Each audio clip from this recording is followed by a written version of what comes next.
In this video, I'm going to be sharing with you some behind the scene that you don't see, okay? All right, so I'm going to be sharing with you how to film with your phone, how to edit, how to post, and also how to have a proper lighting for your makeup videos. And if this sounds like what you would like to know, please hit the subscribe button. Thank you.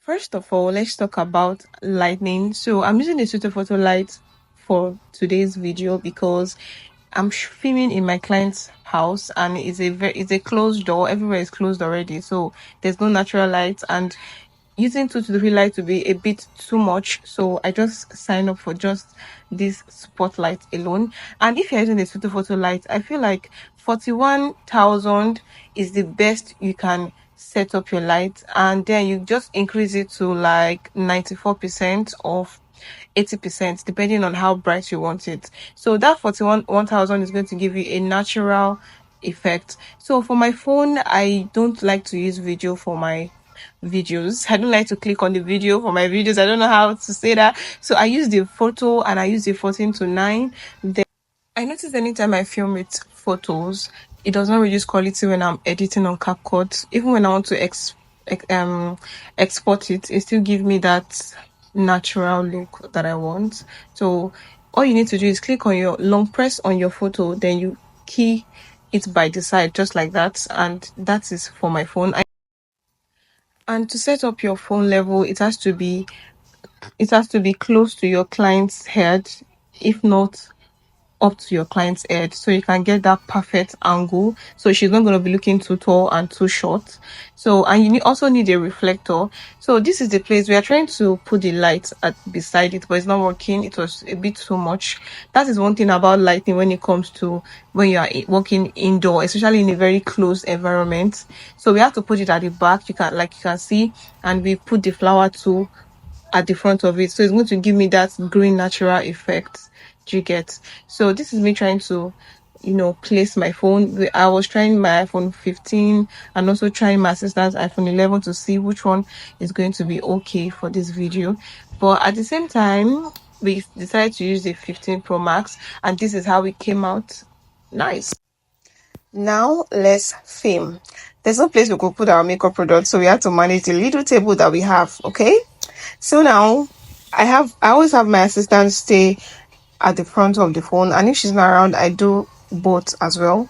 So for example, when you want to start filming your video, once your hand is on your client's face, then you start your video. For example, you want to blend your foundation, so you start from the beginning when you started blending the foundation, then you pause the video, then you film the end when you are done blending the foundation. Okay, because we are posting on Instagram and this is a process video. Okay, it doesn't have to be too long, and there are some clients or rather audience that will even forward your video because they want to see the end of it. Okay, so you don't really need it to be too long. You can see immediately my hands is off, she paused the video. So even when you are editing, if the video is too long, it's just like a waste of time, and it's not going to be so easy for you when you are editing your videos. So you start filming from the beginning, and you pause to film again at the end. So that's basically for filming for Instagram. It's not so hard, it's super easy. This is me trying to be sure of what she did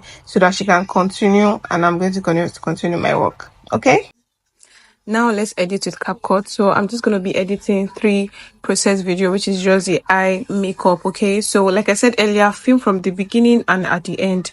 Okay, so this is me here trying to watch the clips properly to know the place I'm going to crop out. Okay, so you can see the video is too long. Just only eye makeup is taking about 1 minute already, so I'm trying to see where and how I can start splitting it.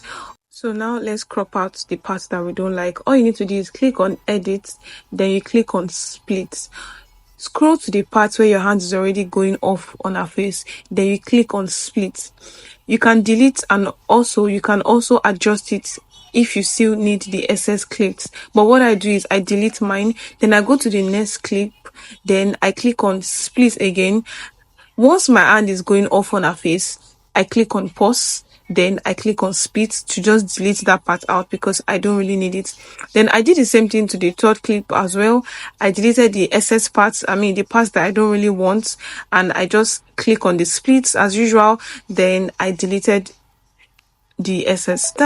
Then if you want to add like transition on your videos, like effects, all of that, you can just click at the middle, that sign, that minus sign at the middle of your video. Then you just choose any effects that you want. Okay, and I think I don't really like too much effect on my videos because it looks tacky. So next, let's color grade. I don't really do too much editing. There used to be a time where I color grade too much. So you just click on edit, then you click on face, then you reduce. If you're having a dark skin model, most of the things you're going to be doing here is reducing because if you increase it too much, you're not going to get that natural melanin effect that you want. So this is me just trying to play around the edit. It's not like I have a particular plan when it comes to color grade, because for me, I'm still trying to find a way around it myself. So I just make sure that I get what I want, which is the details. So I just basically just reduce the brightness, the contrast. I increase the contrast. I was just playing around with the edits. Okay, so then it's time to export our videos. When you want to export, make sure you increase it to 24K, increase the resolution, increase everything, then you export. Okay, don't export in 1084. It's going to reduce the quality. Okay, so that's the reason why I said you should make sure that you film with your photo.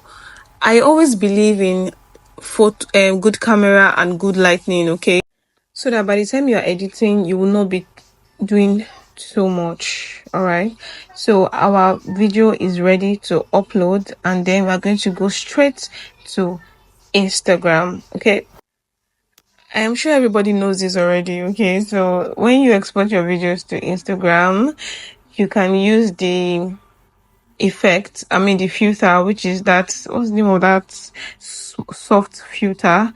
I always use it on my videos because most of my videos I don't really do the smoothing with CapCut, so I just prefer to use Instagram, because if I smoothing my videos in CapCut and I come back on Instagram again to use that same filter, it will be looking so blur. Okay, so it's just as simple as that. Okay, so this is me using a filter over here, and I'm ready to upload. You can just use any music that you want. Okay, I am an aesthetic person, so sometimes I always click on the profile grid just to be sure of what is going to be at the front of my, how it's going to look like on my profile. So, and I always go to the other options and I do like some little add locations, and I add some topics. It's going to tell you to add topics, blah blah blah.